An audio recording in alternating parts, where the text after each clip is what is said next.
यही लोकेशन।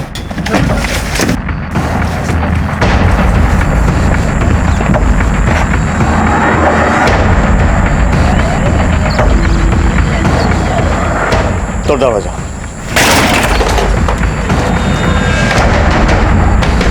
दोनों को इधर ढूंढो।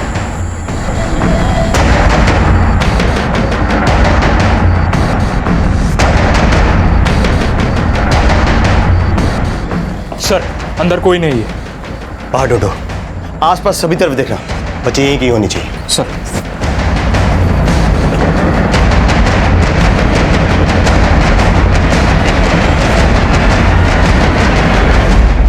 नमस्कार, आदाब। क्राइम पेट्रोल डायल 100 में आप सबका स्वागत है।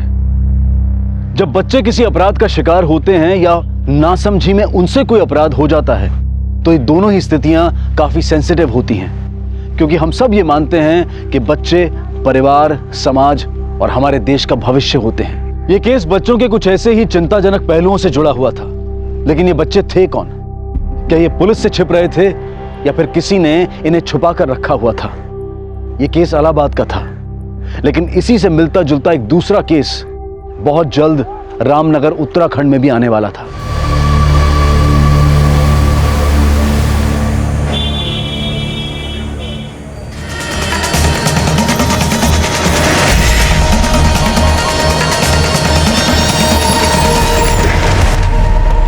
सर, बॉडी एक लकड़ी काटने वाले ने देखी थी। विदेशी महिला की लाश है। चलो पीछे हो जाइए, पीछे हो जाइए। सर, पहचान ना पता चले इसलिए बॉडी को जलाने की कोशिश की गई है, लेकिन बारिश होने के कारण बॉडी पूरी तरह से जली नहीं है। आसपास और कोई क्लू मिला जिससे इसकी कोई पहचान हो सके? नहीं सर, फिलहाल तो कुछ नहीं मिला।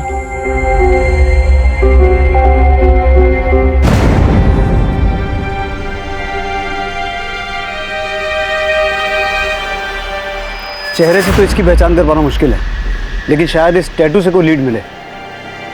गुंजन, आसपास जितने भी होटल, लॉजेस और गेस्ट हाउस हैं वहां से पता करो। ऐसी कोई फॉर्मेट ठहरी हुई थी जो मिसिंग है? Yes sir.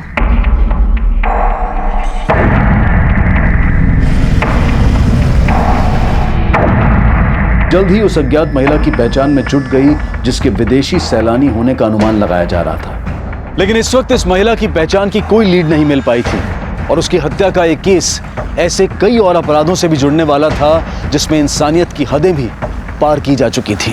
खोल लो, खोल, सविता, दरवाजा खोल, अरे खोल ना, अरे।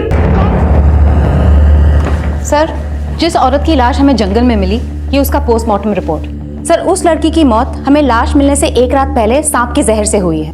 सांप का जहर? हाँ सर, लेकिन सर उसकी पूरी बॉडी में कहीं पे भी सांप के काटने का कोई निशान नहीं है। सर, पोस्टमार्टम रिपोर्ट के मुताबिक उसके नेक में सिरिंज घुसा के उसकी पूरी बॉडी में स्नेक पॉइजन इंजेक्ट किया गया था। लेकिन इस लड़की को इस तरीके से सांप का जहर देकर मारा गया, इसके पीछे किसी का मकसद क्या हो सकता है? सर, वो तो तभी पता चल पाएगा जब उसकी पहचान हो पाएगी। सर, आसपास के सारे होटल्स, लॉजेस, रेस्टोरेंट सब जगह पूछताछ की, लेकिन कहीं से कोई क्लू नहीं मिला। इस पोस्टमार्टम रिपोर्ट के मुताबिक उस लड़की की उम्र कितनी थी? सर, 20 से 25 साल। 20 से 25 साल। गुंजन, उन होटल्स और लॉजेस में से ये पता करो कि हत्या के कुछ दिन पहले के दिनों में 20 से 25 साल की कोई विदेशी लड़की जिसके हाथ पर इस तरह का टैटू हो, उसने वहां से चेकआउट किया था। और वहां की सीसीटीवी फुटेज भी चेक करना, देखो शायद कोई लीड मिले। Yes sir.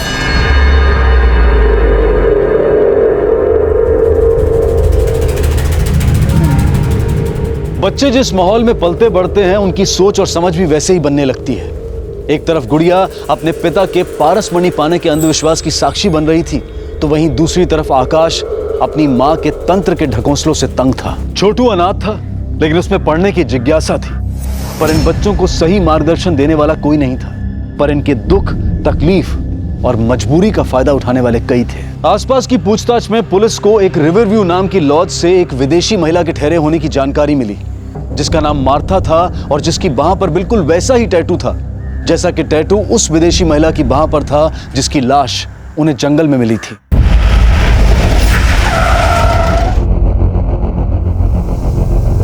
सर, मार्था हमारे यहाँ 15 दिन रुकी थी, तभी उसके हाथ में ये टैटू देखा था। मार्था रहने वाली कहाँ की थी? सर, उसके पासपोर्ट पे यूके का एड्रेस था। दिखाइए।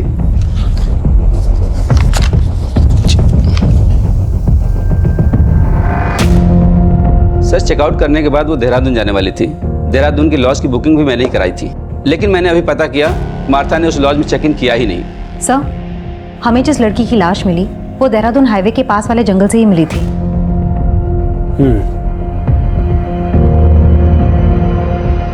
जिस दिन मार्था ने यहाँ से चेकआउट किया था उस दिन का सीसीटीवी फुटेज दिखाइए।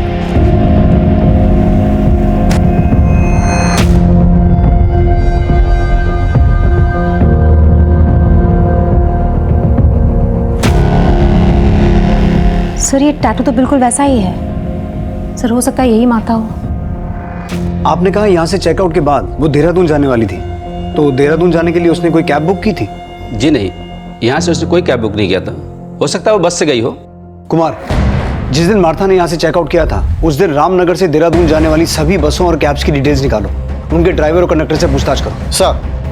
गुंजन, तुम यूके एम्बेसी में मार्था की डिटेल देकर ये पता लगाने की कोशिश करो कि जब हमें वो लाश मिली थी उसके बाद से मार्था अपने किसी रिलेटिव के टच में थी। इससे हमें ये पता चल जाएगा कि जो डेड बॉडी हमें मिली वो मार्था की थी या किसी और की। Yes sir. आपने कहा कि मार्था आपके यहाँ 15 दिन रुकी थी, उस दौरान उससे कोई मिलने आता था? सर, हमारे लॉज में यूके के और भी गेस्ट रुके हुए हैं, हमने उनको आपस में बात करते हुए देखा था।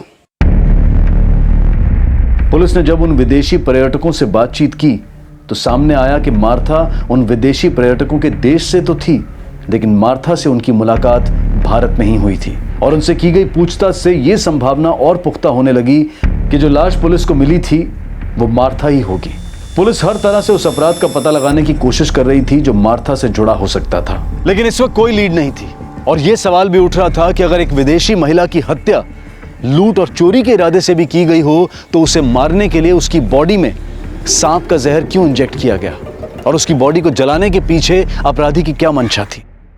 सर, मैंने मार्था की डिटेल्स यूके एम्बेसी में मेल कर दी है।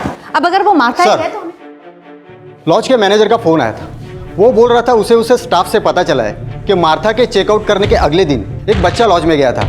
बच्चा? हाँ सर।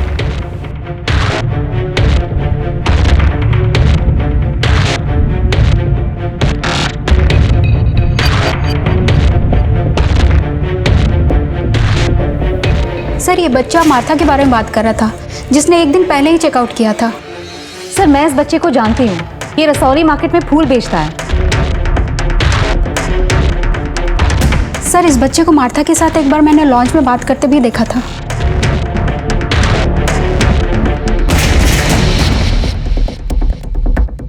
लेकिन सवाल ये उठता है गुंजन कि ये लड़का मार्था के चेकआउट करने के बाद मार्था के बारे में क्या पूछने आया था? सर, उसी से पूछ लेते हैं।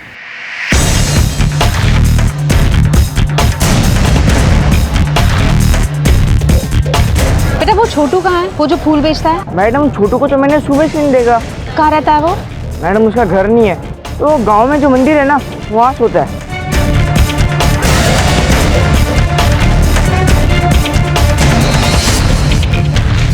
छोटू अब कहां था इसकी फिलहाल कोई लीड नहीं मिली थी, और यह साफ था कि छोटू पिछले दिनों मार्था से मिल रहा था। सर, पूछताछ में पता चला है कि छोटू से अक्सर एक विदेशी महिला मिलने आया करती थी। हो सकता है वही मार्था हो। लेकिन छोटू का उस लॉज में जाने का क्या रीजन था जहां मार्था ठहरी हुई थी, और अब अचानक छोटू के गायब होने का क्या चक्कर है? गुंजन, ये छोटू है कौन? सर, छोटू पहले भीख मांगा करता था, लेकिन रेड पड़ने के बाद वो फूल बेचने लग गया। सर, पता चला छोटू की दोस्ती किसी आकाश नाम के लड़के से थी जो पासी के बस्ती में रहता है। हेलो सर, पास के जंगल में बच्चे की लाश मिली है।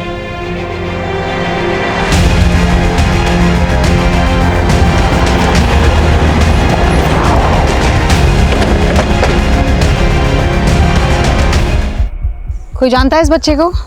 मैडम, ये भूती माई का बेटा है, आकाश नाम है इसका। आकाश? कुमार, तुमने बताया था छोटू का एक दोस्त था आकाश, ये वही आकाश है? हाँ साहब, छोटू भी इसी बस्ती में रहता है। आकाश और छोटू दोनों दोस्त थे। इसकी माँ कहाँ रहती है?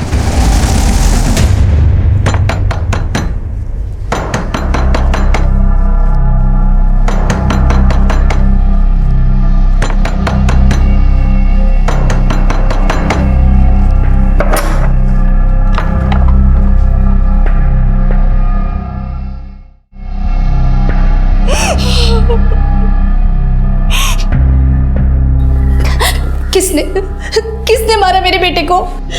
आकाश की बॉडी पर किसी तरह के घाव तो नहीं थे। अब ये पोस्टमार्टम के बाद ही पता चलेगा कि मौत की वजह क्या थी। पोस्टमार्टम? इसका मतलब आप मेरे बेटे की लाश के साथ चीरफाड़ करोगे? नहीं, मैं ऐसा नहीं होने दूंगी। आप मेरे बेटे को वापस दीजिए। मेरा बेटा मुझे वापस चाहिए बस। 1 मिनट, बिना पोस्टमार्टम के हम आपको आकाश की बॉडी नहीं दे सकते हैं। अच्छा, ये छोटू के बारे में आपसे कुछ बात करनी थी हमें। छोटू? क्या उस कमीने ने मारा है मेरे बेटे को? हाँ? हमें छोटू की तलाश है, लेकिन तुम्हें ऐसा क्यों लगता है कि छोटू ने ही आकाश को मारा? साहब, छोटू आकाश से चिढ़ता था। मैंने कई बार आकाश को मना किया सड़क छाप लड़के से मत मिल, पर आकाश मेरी बात नहीं माना। और अब देखिए क्या हो गया।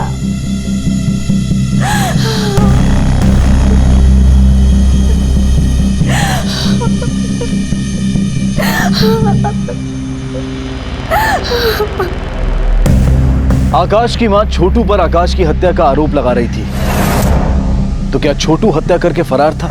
यूके एम्बेसी से मिली मार्था की जानकारी भी ये साफ कर रही थी कि जिस विदेशी महिला की लाश पुलिस को मिली थी वो मार्था ही थी, क्योंकि हत्या के बाद से ही ना तो मार्था का फोन एक्टिव था, ना वो सोशल नेटवर्किंग साइट्स पर एक्टिव थी, और ना ही उसने यूके में अपने रिश्तेदारों से कांटेक्ट किया था। लेकिन मार्था देहरादून क्यों जाने वाली थी, और उसकी पहचान पता चलने के बाद से छोटू कहां गायब था? क्या आकाश और मार्था की हत्या से वाकई में छोटू का कोई कनेक्शन था?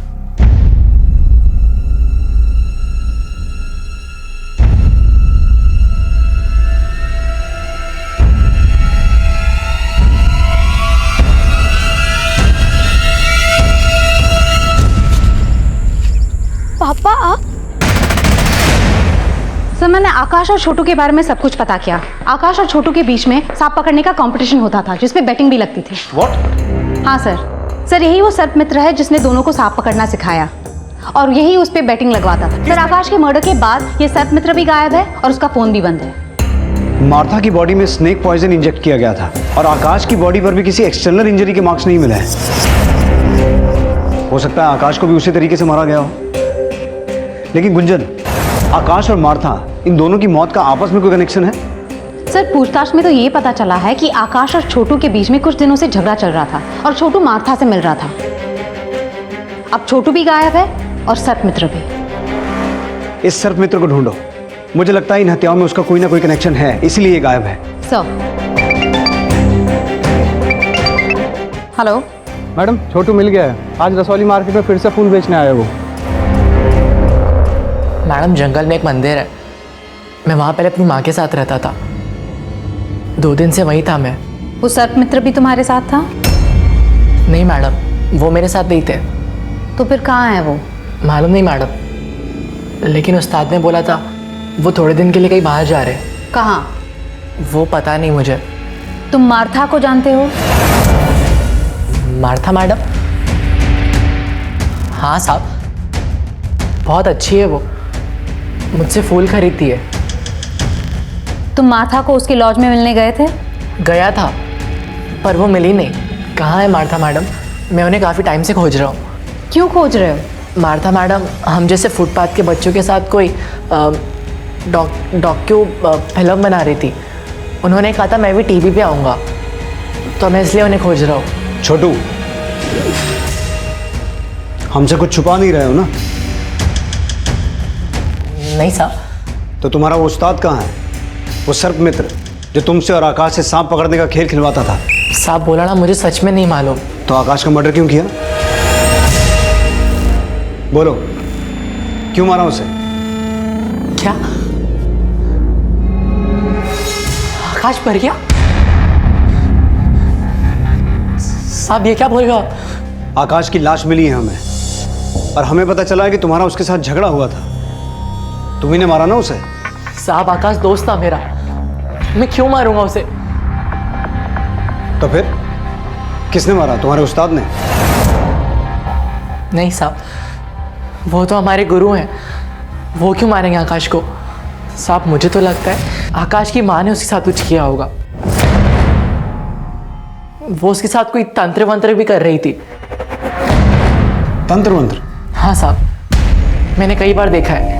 साहब वो मंत्र फूंक के कुछ तो बनाती थी, फिर वो काढ़ा आकाश को पिलाती थी, ले पी। इसी वजह से आकाश अपनी माँ को बिल्कुल नहीं पसंद करता था। वो उसे ज़बरदस्ती रोज वो काढ़ा पिलाती थी। लेकिन वो पिलाती क्या थी? साहब ये तो पता नहीं, लेकिन जब से आकाश वो काढ़ा पीने लगा था वो एकदम गुस्सैल सा हो गया था।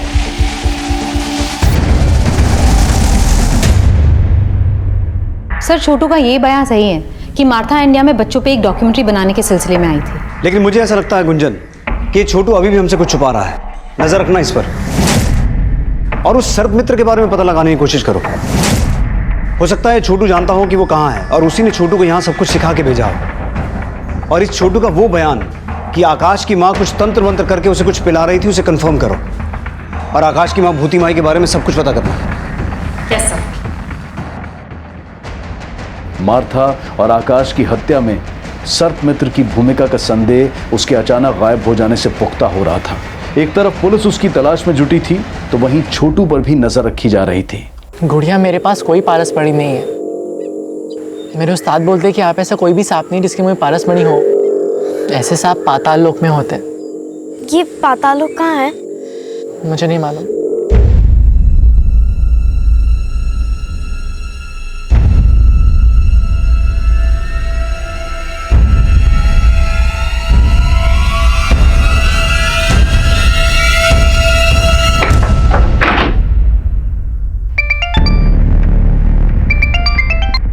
हेलो मैडम, आकाश की माँ ने शवगृह से आकाश की बॉडी चुराने की कोशिश की है। उसे थाने लेके आ। मैं अपने बेटे का पोस्टमार्टम नहीं होने दूंगी। मुझे मेरे बेटे की लाश दे दो। इसीलिए उसका पोस्टमार्टम नहीं होने देना चाहती क्योंकि तूने उसे कुछ पिला के मारा है। मैंने कुछ नहीं किया साहब। बॉडी चुराने की कोशिश तो की, और हमने सुना है तो उसके साथ कुछ तंत्र मंत्र करती थी। हाँ करती थी, लेकिन उसे बचाने के लिए। उस पे कोई बुरा साया था। कैसा बुरा साया? उसकी कुंडली में खराबी थी। किसी ज्योतिषी ने कहा था कि वो अल्प आयु है। मैं तंत्र से उसकी नियति को बदलना चाहती थी, लेकिन नहीं बदल पाई। मैंने अपने बेटे को नहीं मारा। मुझे मेरे बेटे की लाश दे दो बस। लेकिन अब तो तेरा बेटा मर चुका है, उसकी लाश लेके क्या करेगी तू? उसे जिंदा करूंगी। क्या? हाँ, तंत्र में बहुत ताकत होती है और मैं ऐसा तंत्र जानती हूँ जिससे मुर्दे को भी जिंदा कर सकती हूँ।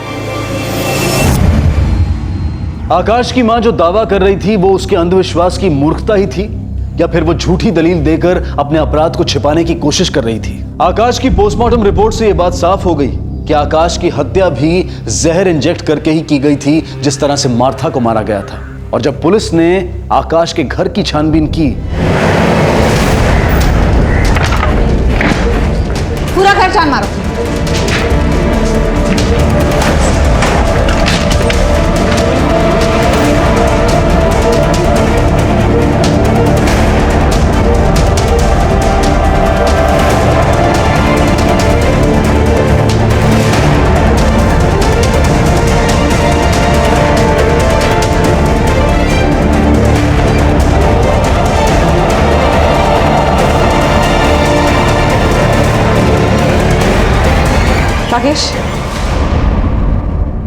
राकेश, ये फोटोज देख के लग रहा है ये मार्था का कैमरा है।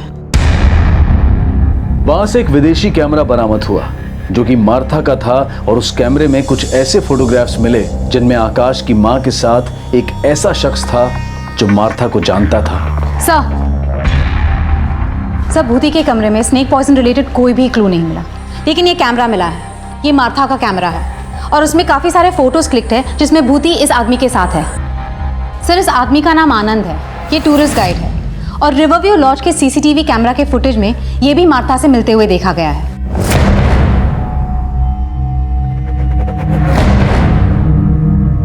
सर मार्था को गाइड की जरूरत ही नहीं पड़ती थी, उसे पहले से सब कुछ पता था। तो फिर तू मार्था को मिलने उस लॉज में क्यों जाता था? सर मैं तो उस लॉज में दूसरे टूरिस्ट से मिलने जाता था जो उसके देश से थे।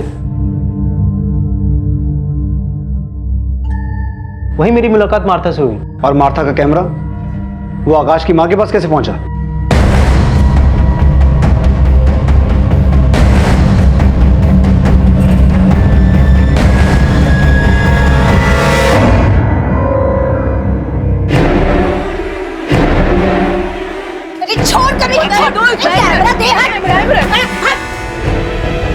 उसने जबरदस्ती हमारी फोटो खींची थी, इसलिए मैंने उसका कैमरा छीना था। लेकिन इस आनंद के साथ क्या रिश्ता है तुम्हारा? वो सर एक्चुअली मेरा और भूति का अफेयर है। हाँ, मेरा आनंद के साथ चक्कर है। मेरा मर्द मर चुका है।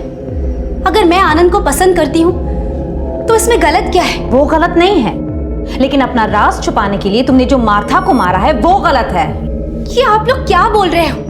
कभी कहते हो कि मैंने अपने बेटे को मार दिया, कभी कहते हो कि उस फिरंगी को मार दिया। मैं क्या शक्ल से आप लोग को खूनी लगती हूँ? वो जहर और सिरिंज कहाँ है जिनसे उनको मारा? कौन सा जहर, कौन सा सिर? मैंने किसी को नहीं मारा। सर ये विदेशी तो मेरे लिए भगवान है। इनकी वजह से मेरे जैसे गाइड का पेट पलता है। भला इतनी छोटी सी बात के लिए मैं मार्था को क्यों मारूंगा? सर मैं तो खुद शर्मिंदा था, इसलिए मैंने मार्था से माफी भी मांगी थी भूति के लिए। सब भूति बहुत खड़ूस औरत है। मेरा इतना मना करने के बाद भी उसने वो कैमरा वापस नहीं किया उसका। इसने मेरी पारसमणि चुराई है। पारसमणि नहीं चुराई उसने। पारसमणि सर, जिस सुबह मार्था ने रिवरव्यू लॉ से चेकआउट किया था, उस सुबह आनंद मार्था के देश के दूसरे लोगों के साथ खिताली में था। उन्होंने एलिबाई कंफर्म की है। आनंद उनके साथ देर रात तक था। आकाश की माँ भूति माई की एलिबाई भी कंफर्म करो। हो सकता है मार्था के मर्डर में उसका हाथ हो। हेलो। हाँ मैडम, छोटू को गांव के एक आदमी ने बहुत मारा है। मैडम उससे बार बार सर्प मित्र और उस पारसमणि के बारे में पूछ रहा है। पारसमणि? कौन है वो आदमी? पराग नाम है मैडम उसका। उसकी एक बेटी है गुड़िया, जो हमेशा उस छोटू से मिलती रहती है। सर उस सर्प मित्र की इंफॉर्मेशन मिली है। तू उन लोगों पे नजर रख, मैं बाद में बात करती हूँ। सर जोगीपुर में एक सपेरों की बस्ती है। सर इस वक्त वो जोगीपुर गांव में है।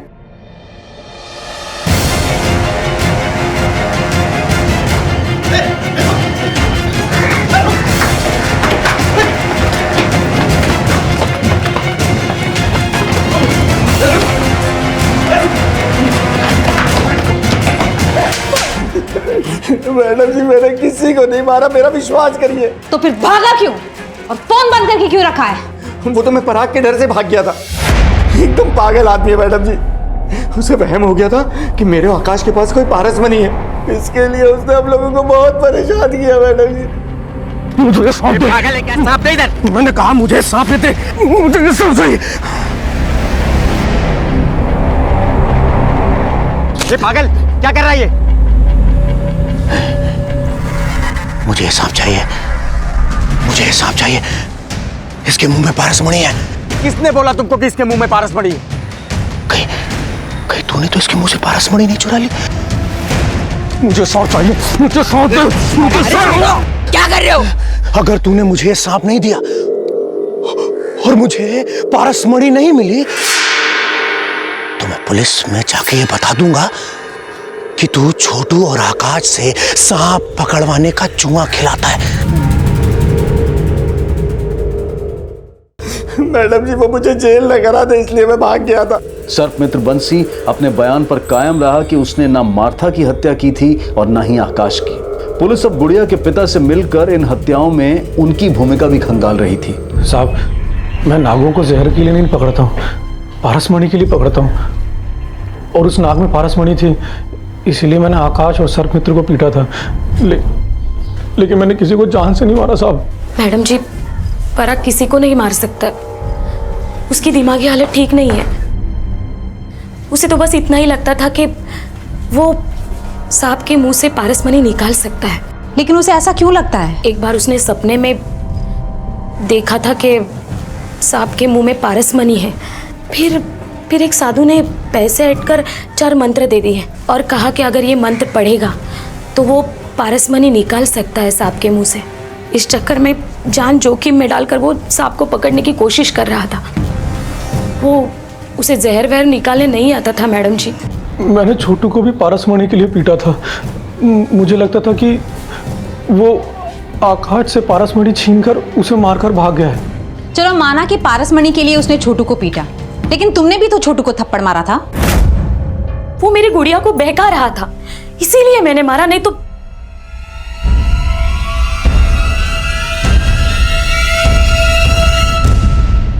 देखो बेटा, डरो मत। जो भी है हमें खुल के बताओ।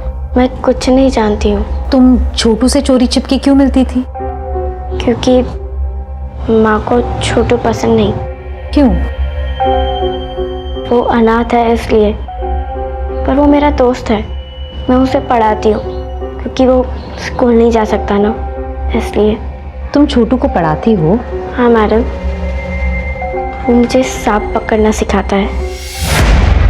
बल्ले में मैं उसे पढ़ाती हूँ। तुम छोटू से सांप पकड़ना सीखती हो? पापा सांप पकड़ के पारस मणि निकालना चाहते हैं, इसलिए मैं सांप पकड़ के पापा को देना चाहती हूँ ताकि उनको बाहर ना जाना पड़े और माँ उनको बंद ना रखे। गुड़िया का मासूम बयान छोटू की भी पैरवी कर रहा था और उसके पिता की भी, और जल्द ही इस केस में एक नया खुलासा हुआ। सर, पता चला है कि मार्था ने देहरादून के डिप्टी कमिश्नर को चिट्ठी लिखी थी। उस चिट्ठी में लिखा था कि वो डीसी से मिलना चाहती है। लेकिन मार्था देहरादून के डिप्टी कमिश्नर से मिलना क्यों चाहती थी? सर, इस बारे में तो चिट्ठी में कुछ भी नहीं लिखा। हेलो। हाँ मैडम जी, हाँ मेरी ना गुड़िया कहीं नजर नहीं आ रही है और वो छोटू भी कहीं दिख नहीं रहा है। जरूर वो लड़का मेरी लड़की को कहीं ले गया है। सर, गुड़िया की माँ का फोन था। वो कह रही है कि गुड़िया नहीं मिल रही है। उसे लग रहा है कि छोटू ही उसे उठाकर लेकर गया है।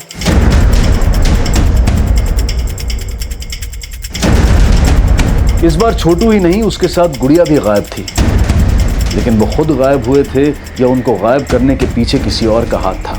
नहीं साहब, गुड़िया को तो नहीं, उसके बाप को भूती माई के साथ झगड़ते हुए देखा था। तेरी वजह से मेरा बेटा मरा है। मैं तेरे और तेरे खानदान का सर्वनाश कर दूंगी, सर्वनाश। सर, मुझे ऐसा लगता है कि आकाश की मौत का बदला लेने के लिए उसकी माँ भूती माई ने गुड़िया को गायब किया। लेकिन गुंजन, गायब तो छोटू भी है। सर, इस आदमी ने गुड़िया को छोटू के साथ जाते हुए देखा था। छोटू गुड़िया को लेकर जंगल की तरफ गया है। गुंजन, छोटू ने हमें बताया था कि जंगल में एक मंदिर है जहाँ वो अपनी माँ के साथ रहता था। हो सकता है गुड़िया को लेकर वहीं गया हो।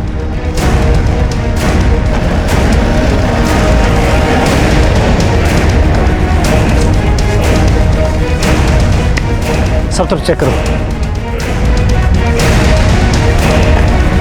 सर, यहाँ पे आइए।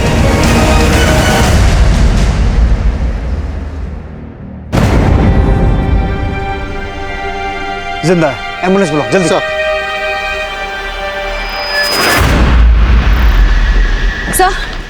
सर, गुड़िया कहीं नहीं मिल रही। गुड़िया को आखिरी बार छोटू के साथ देखा गया था। हो सकता है यहाँ भूती माई आई हो और भूती माई और आनंद ने मिलकर गुड़िया के साथ कुछ किया हो। आनंद और भूती माई दोनों को लेके आओ। सर,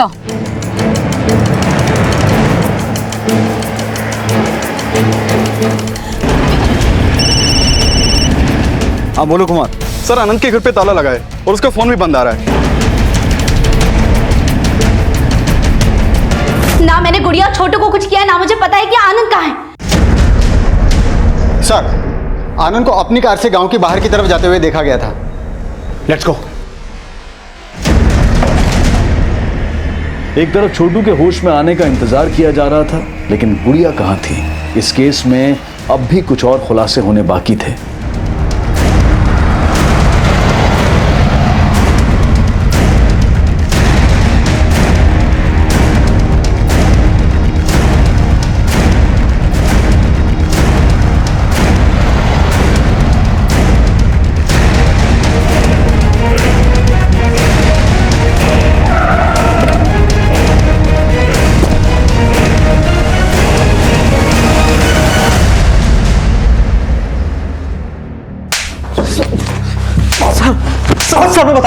सर मैं बताता हूँ। उस दिन मैं माता को देहरादून लेके जाने वाला था, इसलिए मैं उससे लॉज के बाहर मिला।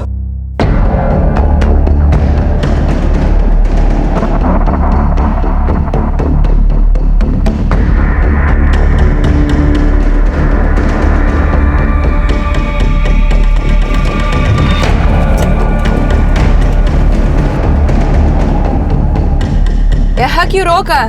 अभी बताता हूँ तुझे। वो मुझे एक्सपोज करने वाली थी, इसलिए मैंने उसे मार दिया। ऐसा क्या एक्सपोज करने वाली थी? मैडम, मैं अनाथ हूँ, गरीबी से परेशान था, खूब सारे पैसे कमाना चाहता था मैं। फिर एक दिन आनंद मुझे मिला और उसने बोला कि अगर मैं उन फिरंगी लोगों के साथ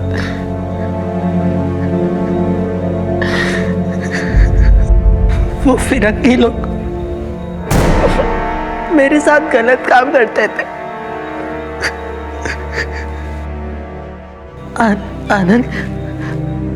आनंद मुझे इसके लिए पैसे दिया करता था। और आकाश को क्यों मारा? तू उससे भी ये सब करवाता था? नहीं सर, आकाश से नहीं, लेकिन सर आकाश को पता चल गया था कि मैं छोटू से ये सब करवाता था। आकाश कॉलेज छोड़ पागल हो गया क्या? तूने मेरे माँ को पागल किया, मैं कुछ नहीं कर पाया, पर तूने छोटू के साथ किया, वो बहुत बुरा किया। इसके लिए मैं तुझे छोड़ूंगा नहीं, पुलिस में दे दूंगा तुझे मैं।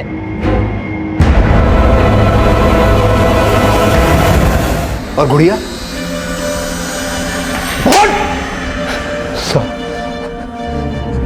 सब गुड़िया को एक फिरंगी ने पसंद कर लिया था, इसलिए मैंने गुड़िया को।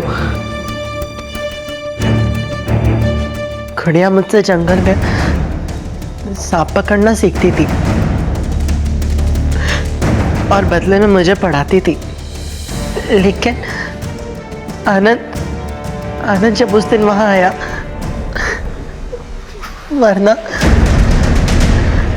वरना वो फिरंगी लोग गुड़िया के साथ भी। कहाँ है गुड़िया? कहाँ है गुड़िया? सब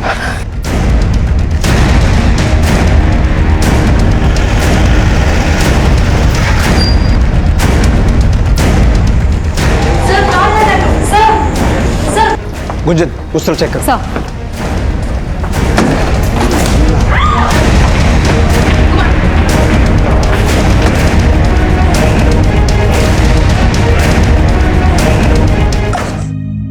आनंद के चौंकाने वाले खुलासे के बाद गुड़िया और छोटू समेत कई और बच्चों के शारीरिक और मानसिक शोषण के इस अभद्र और अमानवीय अपराध का पर्दाफाश हुआ। इस केस से पहले सामने आया इलाहाबाद का केस भी ऐसे ही घिनौने अपराध से जुड़ा था। बच्चों के शोषण से जुड़े इस मामले के खिलाफ विदेशी मूल की मार्था ने बहुत पहले ही ये मुहिम छेड़नी चाहिए थी, लेकिन उसकी हत्या करके उसकी इस मुहिम को दबाने की कोशिश की गई। लेकिन मार्था का यह जज्बा एक उदाहरण पेश करता है कि सच्चाई और मानवता के लिए लड़ने वाले सरहदें नहीं, बल्कि इंसान और इंसानियत के उस सूत्र को रेखांकित करते हैं जो किसी देश या व्यक्ति विशेष के लिए नहीं, बल्कि पूरे विश्व के लिए जरूरी है। देखते हैं हमारे आज के एपिसोड की दूसरी कहानी। तब लगा कि इससे बुरा कुछ हो ही नहीं सकता, लेकिन उसके बाद जो हुआ वो नहीं, जो हो गया सो हो गया। अब उसके बारे में नहीं सोचूंगी मैं। अब तो मैं मुंबई आ गई, यहाँ कुछ बुरा नहीं होगा, यहाँ सब अच्छा ही होगा मेरे साथ। मुंबई सपनों का शहर, इतनी उम्मीदों के साथ आई थी मैं यहाँ मुंबई में। तब सोचा भी नहीं था कि यहाँ रहना कितना मुश्किल होगा, और उससे भी मुश्किल होगा।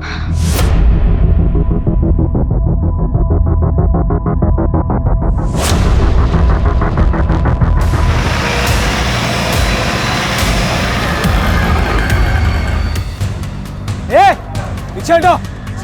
क्या लग रहा है? पीछे हटिए। पीछे हटो। पीछे हटो।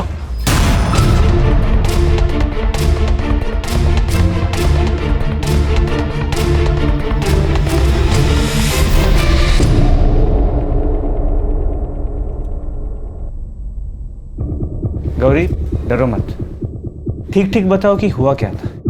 मैं रोज बुआ को डब्बा देने आती हूँ और फिर डब्बा देकर कॉलेज जाती हूँ। आज भी मैं डब्बा देने आई थी। अचानक से मेरे पेट में बहुत दर्द होने लगा।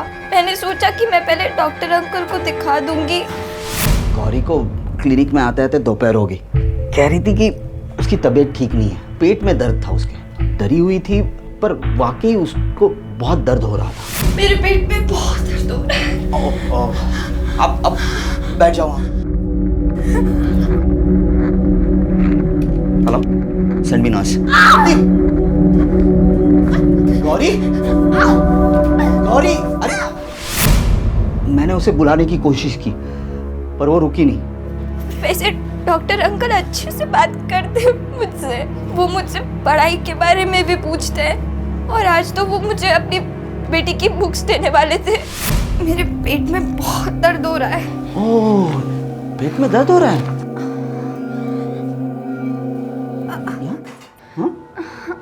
कब से हो रहा है दर्द? अभी थोड़े टाइम से बहुत दर्द हो रहा है। आ जाओ यहाँ आ जाओ, लेट जाओ।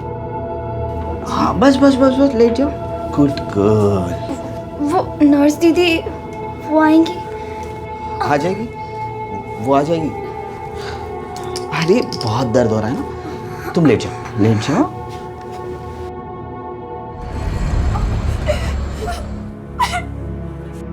साहब, मुझे इसी हालत में मिली थी। मैं समझ गई थी कि कुछ ऐसा वैसा हुआ। जब मैंने इसे पूछा तो उसने ये सब बताया। क्या किया तुमने गौरी के साथ? हाँ? मैं पूछ रहा हूँ क्या किया तूने? एक बच्ची का बाप होकर ऐसा गंदा काम करता है तू? मारो इसे पकड़ के। हाथ मत लगाओ। क्या कर? मारो इसे।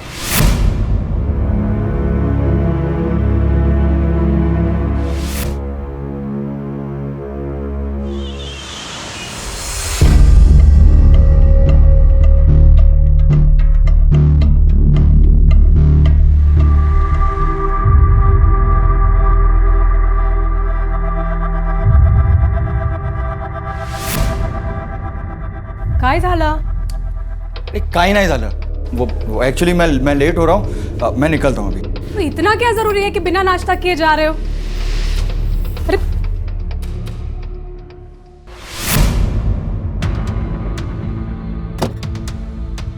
सर, अस्पताल के स्टाफ से पूछताछ किया और वहाँ के सीसीटीवी कैमरा के फुटेज को भी चेक किया।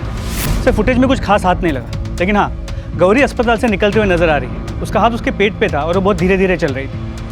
स्टाफ से पूछताछ में कुछ कंक्लूसिव नहीं मिला, सब मिक्स्ड बातें बता रहे हैं। सर, डॉक्टर शिरीष बहुत अच्छे हैं, वो सबकी बहुत हेल्प करते हैं। अगर वो नहीं होते तो शायद आज मैं डॉक्टर भी नहीं बन पाती। वो ऐसा कर ही नहीं सकते, इम्पॉसिबल है सर। इतना अच्छा कोई होता है क्या? मतलब सर, कुछ लोग अपनी अच्छाई को ज़्यादा ही दिखाते हैं ताकि अपनी बुराई को छिपा सके। उन्हीं में से है ये डॉक्टर।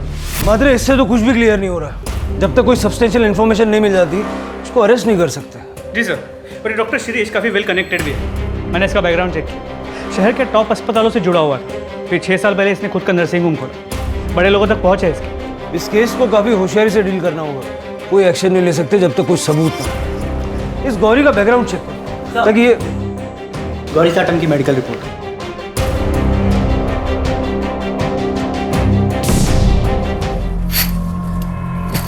बाबा, ये तुम क्या कर रही हो? मैं तुमसे बात कर रहा हूँ, ये सब क्या कर रही हो? मत करो ये सब। तो क्या करूं? पर्दे खुले रखूं? हाँ, सब लोग देख रहे हैं, तरह तरह की बातें कर रहे हैं।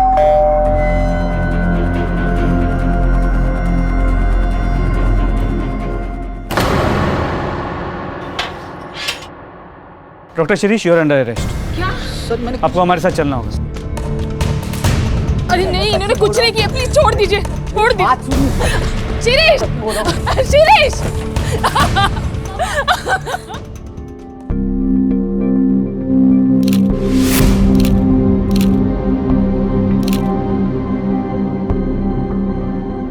सर, वो लड़की झूठ बोल रही है। मैंने उसे हाथ तक नहीं लगाया। तूने उसे सिर्फ हाथ नहीं लगाया, उसका रेप किया। रेप? ये देख मेडिकल रिपोर्ट। तू तो डॉक्टर है ना, पढ़ ले। सर, पर ये मैंने नहीं किया। लेकिन गौरी तो तेरा ही नाम ले रही है। वो झूठ क्यों बोल रही है यही नहीं समझ में आ रहा है सर। सर, कुछ तो गड़बड़ है, मुझे फंसाया जा रहा है। कौन फंसाएगा? किसी से कोई दुश्मनी है? गौरी तेरा ही नाम क्यों लेगी? हिमा। सर, गौरी की एक बुआ है, हिमा, वो ये सब कर सकती है। वो जो तुम्हारे हॉस्पिटल में आया है वो? हाँ सर, 4 दिनों पहले उसे मैंने निकाल दिया था काम से। लेकिन जब गौरी के साथ ये सब हुआ तो वो वहाँ मौजूद थी। नोटिस पीरियड पे है सर। बहुत गुस्सा आया था उसे। गलती हो गई, सॉरी बोल रही हूँ ना सर। आगे से ऐसा नहीं होगा सर। ये सब तुम पहले भी बता चुके हो मुझे। सर सच्ची मैंने कुछ नहीं किया सर। झूठ मत बोलो, मुझे आर्ग्यूमेंट नहीं चाहिए। नहीं सर, प्लीज ऐसा मत करिए सर। काम चला गया तो बहुत प्रॉब्लम हो जाएगी सर। प्लीज ऐसा मत करिए सर। Sir please. साहब, वो झूठ बोल रहा है। नाटक कर रहा है खुद को बचाने के लिए।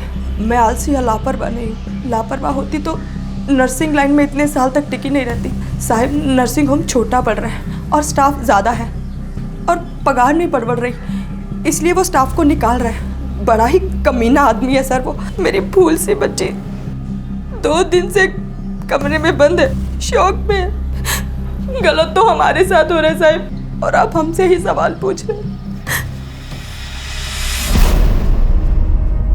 नहीं चाहिए मुझे ये सब, नहीं होता मुझसे। काश आई बाबा जिंदा होते तो ये सब नहीं होता। नफरत है मुझे इस जगह से, इन सब लोगों से, अपने आप से।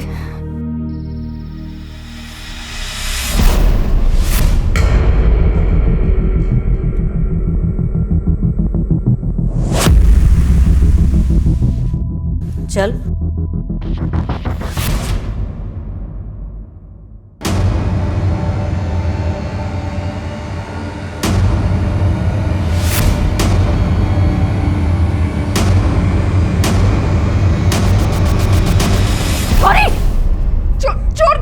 छोड़, क्या कर रही है?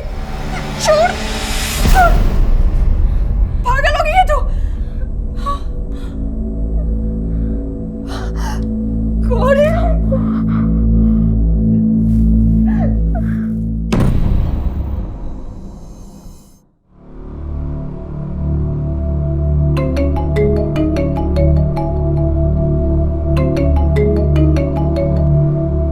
हाँ मत सर, एक तरफ ये शिरीष हर बात को नकार रहा है और यहाँ है माँ। ऊपर से मेडिकल रिपोर्ट में हमें कोई सीमेंट के ट्रेसेस भी नहीं मिले जिसे हम मैच कर सके। कई रेप केसेस में ऐसा होता है, इसीलिए कुछ प्रूव कर पाना मुश्किल होता है। लेकिन हमें शिरीष के खिलाफ वाटर टाइट केस बनाना होगा। सर, उसने ऑलरेडी बेल की एप्लीकेशन रजिस्टर कर दी है। मोस्टली बेल मिल भी सकती है क्यों, रेपुटेशन अच्छी है, पास्ट रिकॉर्ड भी क्लीन होगा।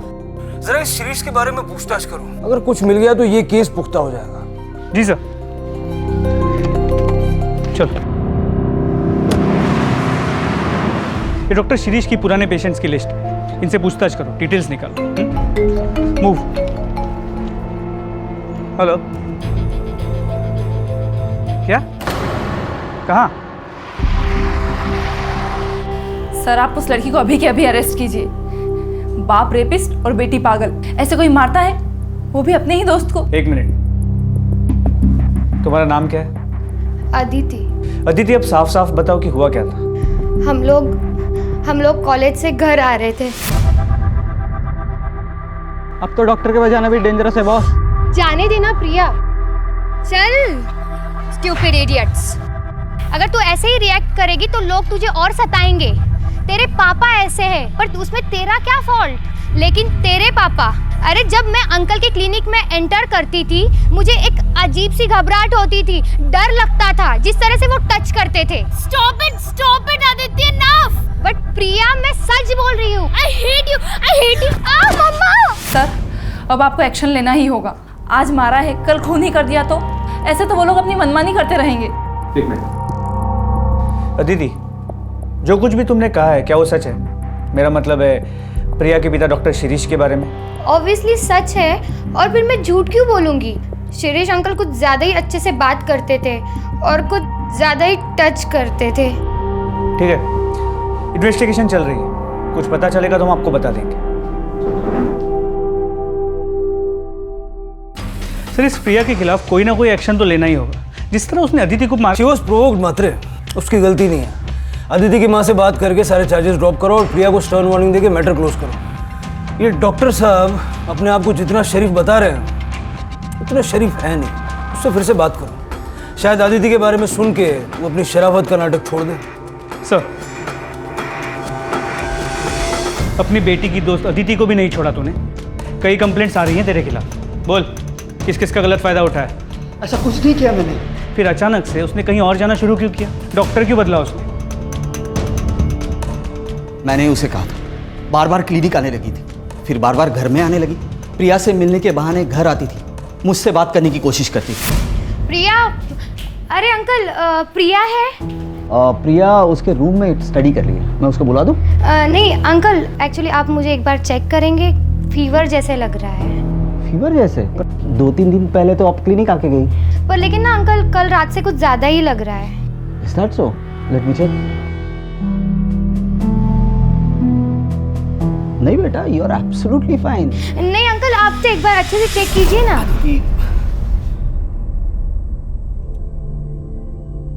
देखो अदिति बेटा, आई कैन अंडरस्टैंड, इस उम्र में ऐसा होता है, अपने से ओल्डर उम्र की आदमी की तरफ अट्रैक्शन होता है, खासकर तुम्हारी सिचुएशन में। पर बेटा यू हैव टू स्टॉप, आप बार बार क्लिनिक या घर में नहीं आ सकते। मैं कहाँ बार बार आती हूँ? आई डोंट, ऐसा कुछ है ही नहीं तो। Then it's good. मैं प्रिया को बुला देता हूँ। प्रिया? नहीं, इट्स ओके, मैं उससे ना कॉलेज में बात कर लूंगी। Okay, bye uncle. बस सर, वो लास्ट दिन था, उसके बाद ना ही वो घर आई ना ही क्लिनिक। ठीक है, लेकिन अगर इसमें से एक भी बात झूठ निकली ना, बहुत बुरा होगा। सर, ये सब कुछ खत्म हो सकता है। आप सिर्फ मुझे एक बार गौरी से बात करने की इजाजत दे दीजिए, मैं उसे पूछूंगा क्यों झूठ बोल रही है। आई एम श्योर वो अपनी कंप्लेंट वापस ले लेगी सर।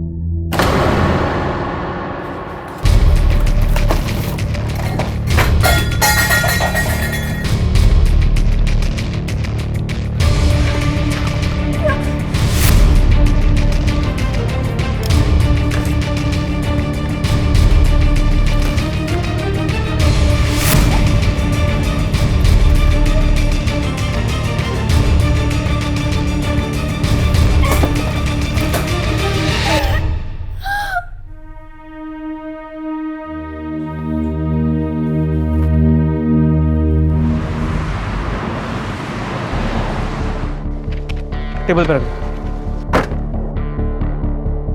सर, डॉक्टर शिरीष अपनी वही बात दोहरा रहा है। 3rd डिग्री के बाद भी? जी सर, और बिना किसी डीएनए एविडेंस या कोई पुख्ता सबूत के उसकी बात को पूरी तरह झुठला भी नहीं सकते। आई नो, ठीक है, तुम कोशिश करते रहो। लड़की ने पूरे होशो हवास में सीधा एक्यूज किया, मैटर सीरियस भी है और सेंसिटिव भी, और गौरी नाबालिग है तो पॉक्सो भी लागू होगा। मात्र एक काम करो, शिरीष की सारी हिस्ट्री चेक करो, कुछ ना कुछ तो मिलेगा, और गौरी का बैकग्राउंड भी चेक करो। गौरी का? हो सकता है गौरी झूठ बोल रही हो, किसी और के डर से या किसी और को बचाने के लिए। ये एंगल भी चेक करना पड़ेगा। मात्र किसी बेगुनाह को सजा नहीं होनी चाहिए। तो फैमिली ने कुछ बताया? उसकी फैमिली तो खुद डिप्रेस्ड है, क्रिमिनल क्राइम तो कर देता है, लेकिन ये नहीं सोचता कि इसका उसके अपने परिवार पे क्या असर होगा, खास करके ऐसे मामलों में। कल तक जो एक रेप्यूटेड डॉक्टर का परिवार था, वो आज सारी दुनिया से मुंह छुपा के बैठा है।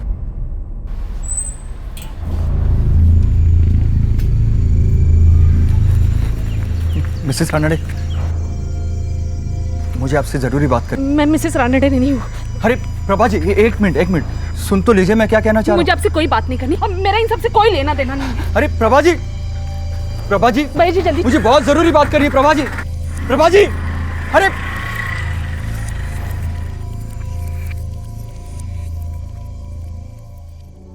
शिरीष,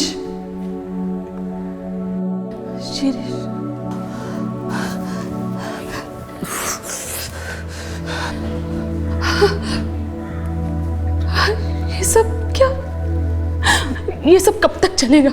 ये लोग क्यों तुम्हारे पीछे पड़े हैं? मुझे कुछ समझ में नहीं आ रहा। शिरीष, लेकिन कोई तो सॉल्यूशन होगा, कोई तो रास्ता होगा।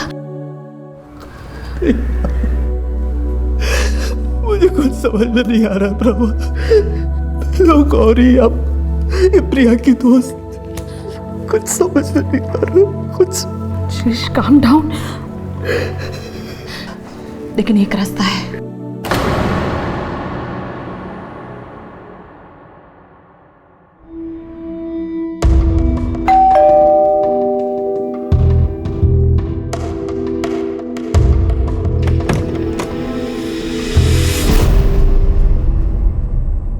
सर, डॉक्टर शिरीष का background check. Anything significant? Nothing sir, spotless career, कोई झगड़ा नहीं, कोई मिसकंडक्ट नहीं। पिछले 6 साल के उसके नर्सिंग होम के रिकॉर्ड्स को चेक किया, कुछ नहीं मिला। उसके पहले वो जिन अस्पतालों में जुड़ा था वहाँ बात की, उसके पुराने पेशेंट से बात की, कुछ नहीं मिला सर, बिल्कुल बेदाग है। वाकई बेदाग है या दाग छुपाने की कोशिश की गई? सर ऐसा लगता तो है नहीं। 6 साल पहले उसका एक लोकल नेता के साथ झगड़ा हुआ और वहाँ भी डॉक्टर शिरीष ने ही उस नेता के खिलाफ कंप्लेंट रजिस्टर की। इसके अलावा और कुछ नहीं। और गौरी? सर गौरी का बैकग्राउंड चेक चल रहा है, जैसे ही कुछ पता चलता है मैं आपको अपडेट करता हूँ।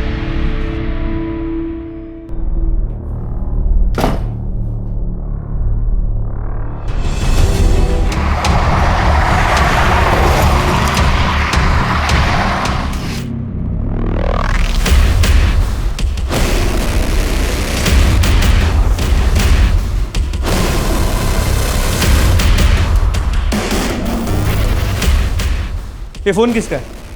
गौरी का। कामली ये पन गया।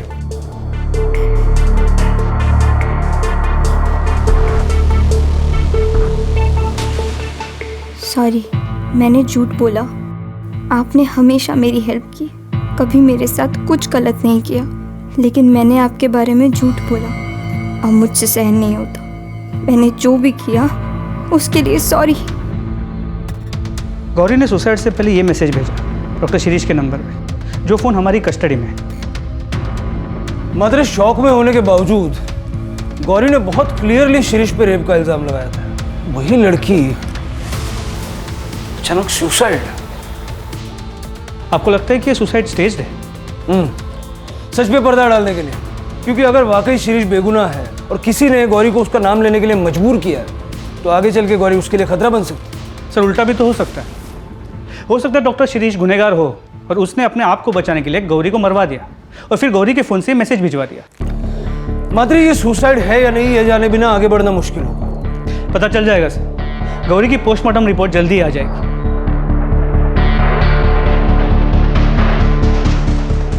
गौरी साटम की तथाकथित आत्महत्या के चलते ह्यूमैनिटी नर्सिंग होम बलात्कार मामले ने एक नया मोड़ लिया।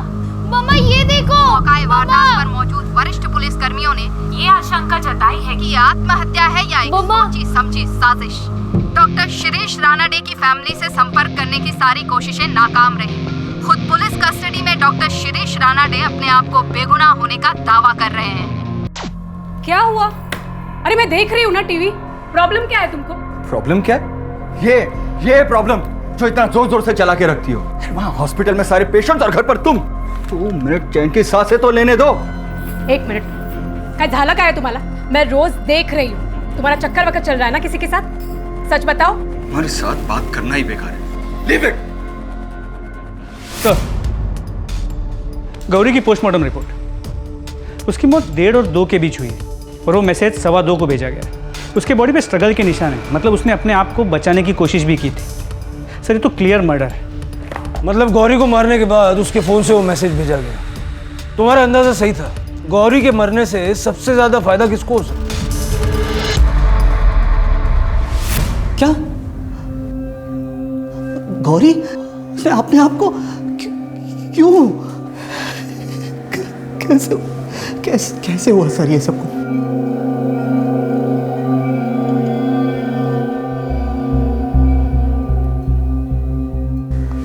कहना क्या चाहते हैं कि ये सब मैंने किया?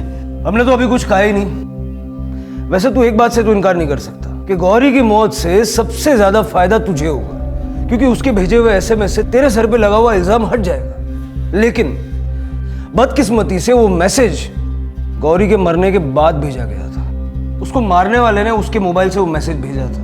अब सवाल ये उठता है कि गौरी को मारने वाला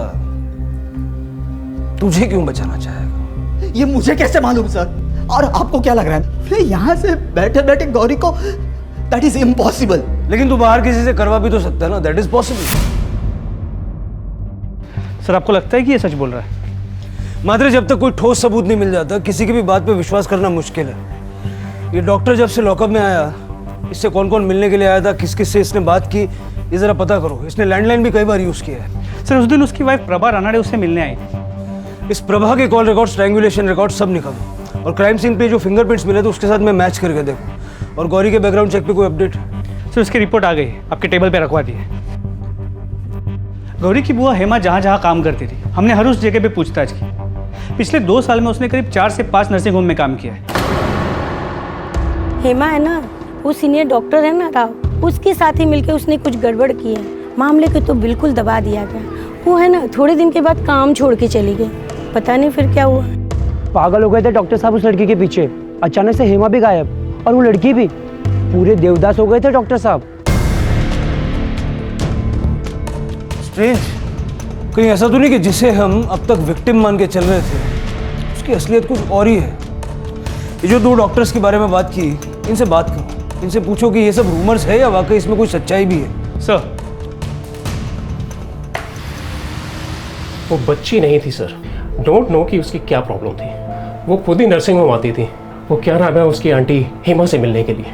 वो अचानक मुझे एक्यूज़ करने लगी और कहने लगी कि मैंने उसे मोलेस्ट किया है। सर मेरी फैमिली है, we are respected people.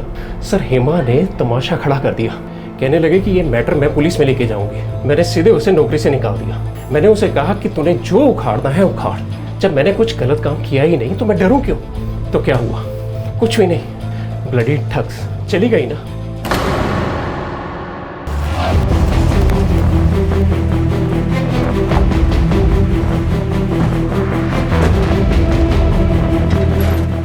Shipra चलता हूँ मैं, शाम को लेट आऊंगा। डॉक्टर यतीन केलकर। जी सर। हम आपसे गौरी साटम के बारे में बात करने आए, जानते हैं ना उसे? हेमा ने आपके अस्पताल में तकरीबन कितने टाइम के लिए काम किया था? सर एग्जैक्टली तो याद नहीं है सर। हेमा तो याद है ना? जी सर। हेमा के साथ आपके अस्पताल में कोई प्रॉब्लम हुई थी क्या? हमने सुना है उसने आपका काम अचानक से छोड़ दिया था। क्या ये गौरी कभी आपके करीब आने की कोशिश करती थी? ऐसा तो कभी कुछ नहीं हुआ। अगर हुआ होता सर तो मुझे ज़रूर याद होता। और वैसे भी मैं स्टाफ से दूरी बना कर रखता हूँ सर। पर्सनली मैं ज़्यादा बातचीत करना पसंद नहीं करता सर। ठीक है, अगर और कुछ पूछना होगा तो हम वापस आएंगे, और अगर आपको कुछ याद आए तो ये मेरा नंबर है, इस पर फ़ोन करके बता दीजिएगा। एक नाबालिग लड़की के रेप और मर्डर का केस है, मैटर थोड़ा सेंसिटिव है। Okay sir.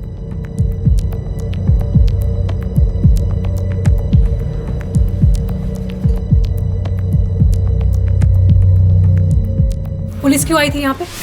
क्या किया तुमने? दिमाग खराब हो गया क्या तुम्हारा? क्या करूंगा मैं? देखो मुझे सच सच बताओ, तुमने क्या किया है? कुछ नहीं किया है मैंने। हर बात पे शक करती हो यार।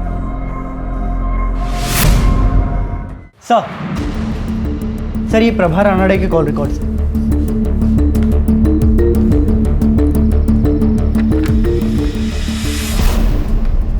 चलो।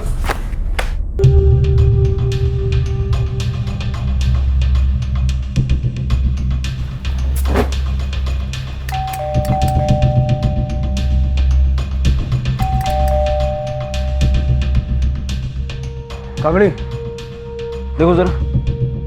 डॉक्टर शिरीष रानाडे की फैमिली से संपर्क करने की सारी कोशिशें नाकाम। अंदर टीवी चल रहा है, आवाज़ आ रही है, लेकिन सब खिड़कियां दरवाजे बंद है, कुछ दिखाई नहीं दे रहा। Mrs Ranade, Mrs Ranade, police है, खोलिए दरवाजा। मिसेस रानडे, प्रिया।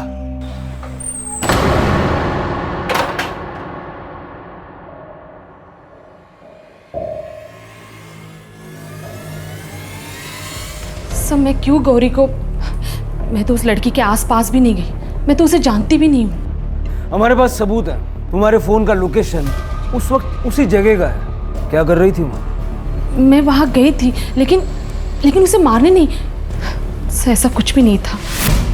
अभी के अभी मेरे साथ पुलिस स्टेशन चल, कंप्लेंट वापस ले ले। मेरे पति ने तेरे लिए इतना कुछ किया और तूने बदले में ये सिला दिया? हाँ, उनकी इज्जत, उनका करियर, सब कुछ बर्बाद कर दिया। हाँ, चल मेरे साथ, केस वापस ले ले। आप जाओ प्लीज, आपको जो बात करनी है आप मेरी हत्या से बात करो। देख, आप जाओ प्लीज, प्लीज मुझे अकेला छोड़ दो। ठीक है, मैं जा रही हूँ, तुम्हारे हत्या से भी बात करूंगी। हम कैसे मान लेंगे जो तुम बोल रही हो वो सच है? तुम्हारे पास तो मोटिव भी था और मौका भी था।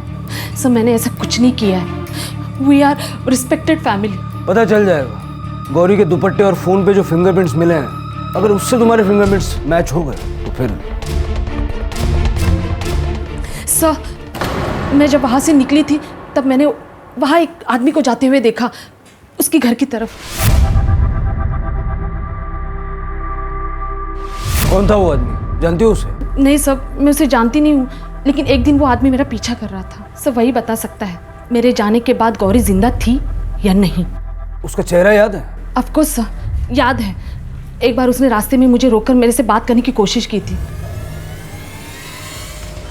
हाँ सर, मैं यहाँ गौरी के गांव पहुँच गया हूँ। उसके घर के आसपास पूछताछ करके देखता हूँ कि उसकी किसी के साथ कोई दुश्मनी या कोई और एंगल सामने आता है क्या। जी सर, मैं आपको इमीडिएटली अपडेट करूँगा। Okay sir. हाँ साहब, वो मेरे बाजू में ही रहती थी। कुछ टाइम के बाद उसके माँ बाप मर गए और वो अपने काका काकी के यहाँ रहने चली गई, और पता चला कि वो अपने काका काकी के यहाँ से भी भाग गई है। साहब एक तो दया की, उसको घर में रखा, इतना सब कुछ किया उसके लिए, फिर भी घर से भाग गई नालायक लड़की। ये तो हम भी जानना चाहते हैं। आपने उसके लिए इतना सब कुछ किया, फिर भी वो घर से भाग के क्यों गई? मुझे क्या पता साहब, पता नहीं या कुछ छुपा रही है? सब जो कुछ था सब बता दिया मैंने। मैं क्या छुपाएगी साहब आपसे? मैं तो हैरान हूँ, मुंबई भाग गई, वो भी अपनी हत्या के पास। बहुत पोची हुई लड़की है साहब। थी, अब नहीं है। थी? इसलिए उसके बारे में जो भी बोलेंगी ना, सोच समझ के बोलना। सर, ये गौरी की चाची की बातों से ऐसे लगा कि वो कुछ छुपा रही है। मतलब सपोर्ट और शेल्टर के मिलने के बावजूद गौरी का इस तरह घर छोड़ के चले जाना कुछ सेंस नहीं बनता। एग्जैक्टली। लेकिन उसके पहले एक और बात। प्रभा नारायण के मुताबिक उसके गौरी के घर से निकलने के बाद उसने एक आदमी को गौरी के घर की तरफ जाते हुए देखा था। तो चेहरा भी याद। मैंने स्केच बनाने के लिए बोला है अभी। सर उस आदमी का स्केच है प्रभा रानड़े के मुताबिक। ये कौन? सर एक मिनट। सर ये तो बिल्कुल उस दूसरे डॉक्टर जैसा दिखता है जिसने गौरी की बात को डिनाई किया, डॉक्टर यतीन केलकर। मात्रे उठा लो इसको। सर चलो। अरे साहब कहाँ लेके जा रहे हो इनको? अरे बताओ तो सही, इन्होंने किया क्या है? सुनिए, ये सब क्या हो रहा है? क्या किया है तुमने? हाँ बताओ मुझे, मैंने कहा था ना तुमसे, इसी बात का डर था मुझे। शिप्रा, कभी तो शक करना बंद करो। जी सर, गौरी को मैंने ही मारा है। लेकिन सर मैं उसे मारने की इरादे से नहीं गया था। मेरी लाइफ तो पहले से ही बर्बाद कर चुके थे वो लोग, लेकिन मैं नहीं चाहता था कि डॉक्टर शिरीष के साथ भी वो लोग ऐसा ही करें। मतलब साफ साफ बताओ। क्या बकवास कर रही है? अरे मैंने इसे हाथ तक नहीं लगाया। गौरी क्या चल रही है? तो ये ऐसा क्यों बोल रही है? झूठ बोल रही है क्या? वैसे भी हॉस्पिटल में सबने देखा है कि किस तरह सारा दिन आपकी नजरें गौरी पर ही टिकी रहती है। 17 साल की मासूम सी बच्ची है वो। छोड़ूंगी नहीं तेरे को, पुलिस में कंप्लेंट करेगी। हाँ।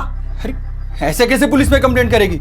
तेरी झूठी कंप्लेंट की वजह से मेरी लाइफ, मेरी फैमिली, मेरा करियर सब बर्बाद हो जाएगा।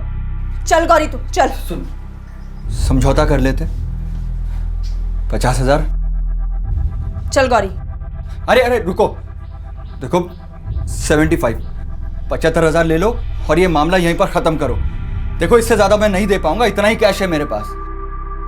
चल गौरी। हत्या ले लेते हैं ना, मुझे पुलिस के पास नहीं जाना है। यानी गौरी को पैसे चाहिए थे? नहीं सर, पैसे तो उस हेमा को चाहिए थे। वो तो गौरी को बस यूज कर रही थी। डॉक्टर शिरीष के मामले में भी वो वैसा ही कर रही थी जैसा उसने मेरे साथ किया। लेकिन मैंने सोच लिया था सर, मैं अब चुप नहीं बैठूंगा। बहुत हो गया था सर, मैं इन सब में इन्वॉल्व नहीं होना चाहता था। मैं कंट्रोल नहीं कर पाया सर। इसके बाद मैंने डॉक्टर शिरीष की वाइफ से कांटेक्ट करने की कोशिश की, क्योंकि मैं विटनेस बनने के लिए तैयार था, ताकि हम सबको बता सके कि हेमा और गौरी पहले भी ऐसा कर चुकी है। मिसेस रानड़े, मुझे आपसे ज़रूरी बात करनी। मैं मिसेस रानड़े नहीं हूँ। लेकिन सर वो इतनी डरी हुई थी कि उसने मेरी एक भी नहीं सुनी। इसलिए सर मैंने उसका पीछा करना शुरू किया। और सर जब मैंने देखा कि वो गौरी के घर से बाहर आ रही है, तो मैंने सोचा कि मुझे गौरी से जाके बात करनी चाहिए, उसे समझाना चाहिए। शायद वो मेरी बात समझे।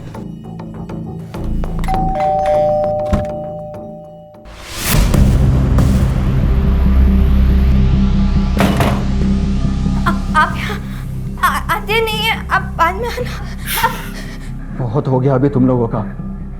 ध्यान से मेरी बात सुन, चुपचाप ये केस वापस ले ले। बर्बाद करके रख दिया तुम लोगों ने उस इंसान को। झूठ पे झूठ, झूठ पे झूठ। क्रिमिनल को रोकने के लिए खुद क्रिमिनल बन गया। पुलिस के पास क्यों नहीं गया? तुझे उसी दिन पुलिस के पास जाना चाहिए था जिस दिन गौरी और हेमा ने तेरे साथ वो सब किया।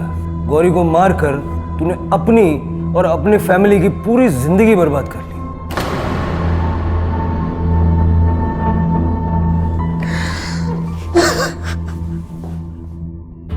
मतलब इस सब की मास्टरमाइंड हेमा है।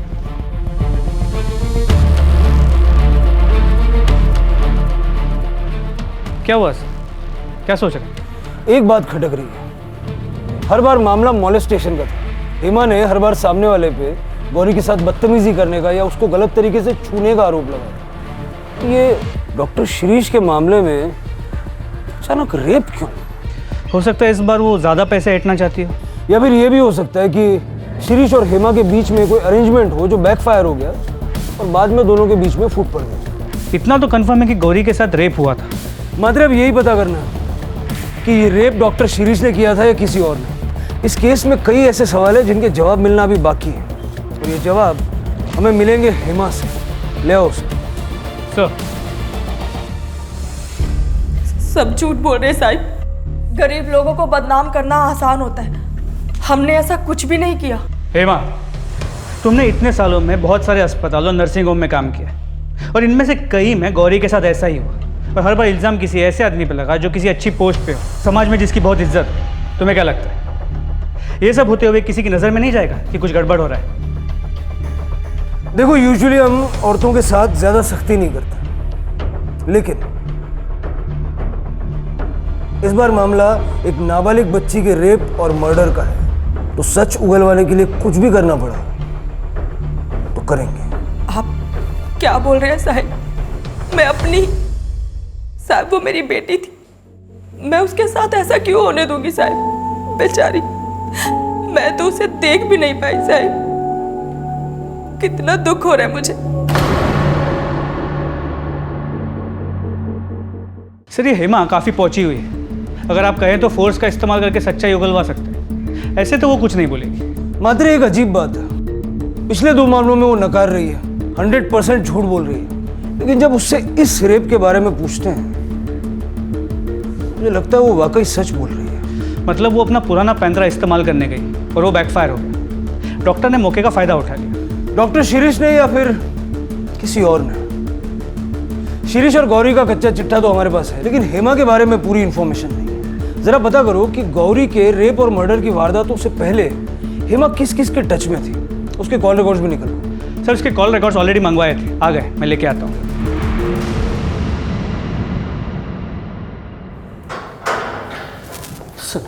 सर, कुछ पता चला? इसे देख, इनमें से कोई नाम जान पहचान का लगता है क्या? ध्यान से पढ़। ये सर, ये नाम, ये नेता है। इसके खिलाफ मैंने 5-6 साल पहले कंप्लेंट की थी। क्यों? वही चक्कर सर, एक्सटॉर्शन। जब मैंने नया नर्सिंग होम खोला था तब ये पैसे मांगने आए थे। लो यहाँ से। पहले ही तुम्हारे खिलाफ पुलिस में कंप्लेंट कर चुका हूं मैं। यहाँ आसपास दिखाई भी दिए तो अंदर करवा दूंगा, समझे? चलो चलो। हाथ नहीं लगाने का। छोड़ूंगा नहीं तुझे, मैं छोड़ूंगा नहीं। सर, सही कह रहे, मैंने रिपोर्ट चेक किए थे। और लोग वोट क्यों नहीं देंगे? क्या हुआ, हमने 8 साल में सड़क का काम पूरा किया है। लोगों को काम याद दिलाओ, 8 साल नहीं, ठीक है? साहब, वो पुलिस आई है। पुलिस? बाहर रुकने को बोलो। हमारा बाहर रुकने का वक्त खत्म और तेरा अंदर जाने का वक्त शुरू। क्या नाम है तेरा? क्या रही है सब, और बिना परमिशन अंदर कैसे आए? कंप्लेंट कर दूंगा तुम सबकी। चलो निकलो बाहर यहाँ से। बहुत पछताओगे तुम लोग। जानते नहीं किससे बात कर रहे हो तुम। 1 सेकंड में सस्पेंड करवा दूंगा, 1 सेकंड में। अब समझ में आया कौन हूं? तेरी पार्टनर ने सारा सच उगल दिया है, हेमा।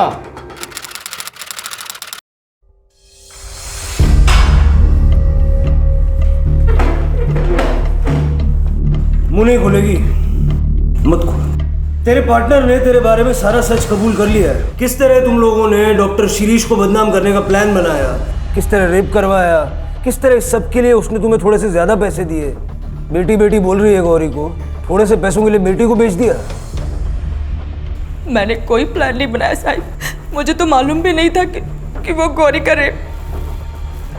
मैं तो वही करने वाली थी जो हर टाइम करती थी, झूठा आरोप लगाकर ब्लैकमेल कर रही है साहिब। लेकिन सर, नेता पाटिल तो बोल रहा है कि रेप का आइडिया इसी का था, ज्यादा पैसे कमाने के लिए। झूठ बोल रहा है कमीना। उस दिन भी झूठ बोल रहा था। वो कह रहा था कि वो गौरी से सिर्फ मिलना चाहता है, प्लान समझाने के लिए।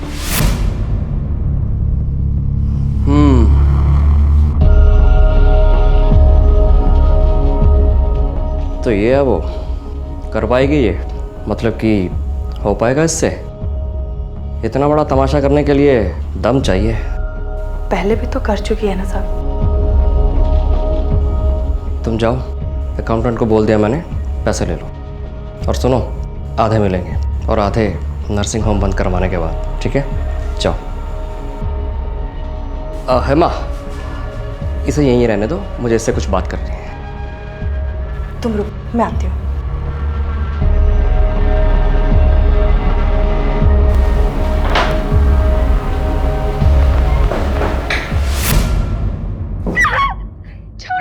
गौरी, रुक जाओ, रुक जाओ, नहीं जान देगी। मैं कह रही हूँ मुझे अंदर जाने दो। नहीं जान देगी। मैं कह रही हूँ गौरी, छोड़ो मुझे। नहीं छोड़ेगी।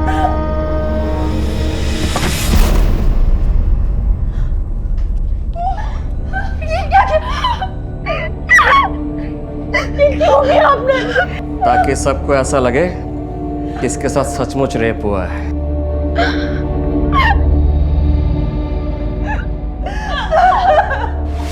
कुछ समझ ही नहीं आया साहब, मतलब मैं क्या करती?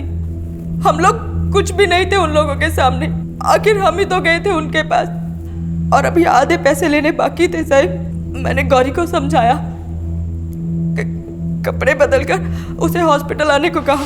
मेरे पेट में बहुत दर्द हो रहा है। मैं नर्स दीदी को बुलाता हूँ। नर्स को भेजो मेरे केबिन में जल्दी। मुझे नहीं पता था साहब कि गौरी के साथ ऐसा हो जाएगा। अनाथ बच्ची, मेरे ऊपर जिम्मेदारी थी साहब उसकी, मुझ पर विश्वास करती थी वो।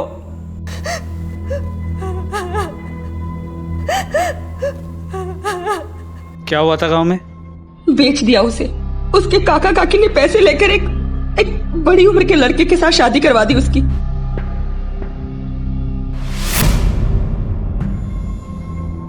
और तुमने उस बच्ची का इस्तेमाल लोगों को ब्लैकमेल करके पैसा ऐंठने के लिए किया। सिर्फ मेरे अकेले के लिए नहीं किया साहब, वो पढ़ना चाहती थी, सच में वो नर्स बनना चाहती थी साहब। मेरे पास और कोई चारा नहीं था। मेरा पति हलकट सारा दिन दारू पी के पड़ा रहता था। मैं क्या करती? जो बुरा होना था साहब वो तो हो चुका, और मैंने सोचा कि बाकी के पैसे लेने अभी बाकी हैं, इसीलिए हमने डॉक्टर शिरीष को फंसाया साहब। तुम्हारे पास डॉक्टर शिरीष से दुश्मनी का मोटिव है और हमारे पास चश्मदीद गवाह। पटेल, तूने डॉक्टर शिरीष से 6 साल बाद बदला लिया। तू हेमा के बारे में भी जानता था वो लोगों को किस तरह फंसाती है। इसलिए जैसे ही हेमा ने डॉक्टर शिरीष की नर्सिंग होम को ज्वाइन किया, तूने उससे कांटेक्ट किया, है ना? अब हमारा सस्पेंशन तो नहीं होगा, लेकिन तेरा ट्रांसफर जरूर होगा जेल में। चल ये कामले, चल चल कामले ले।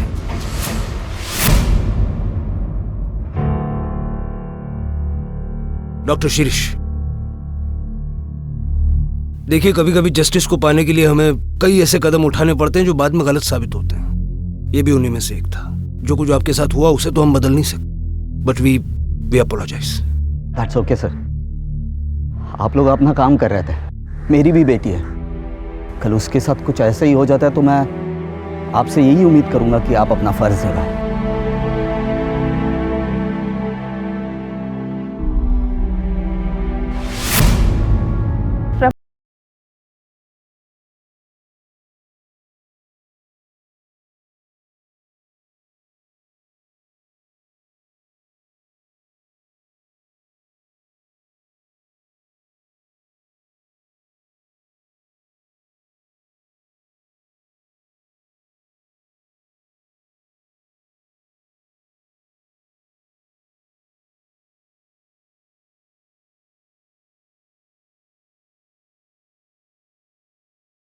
मैं डॉक्टर था, हूं और रहूंगा।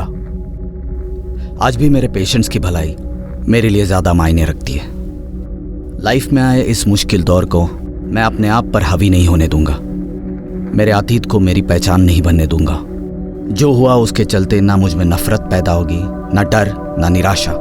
मैं पहले की तरह लोगों की मदद करूंगा, उन्हें सहारा दूंगा, ताकि फिर कभी किसी और के साथ वो ना हो जो मेरे साथ हुआ, मेरे परिवार के साथ हुआ, और खासकर वो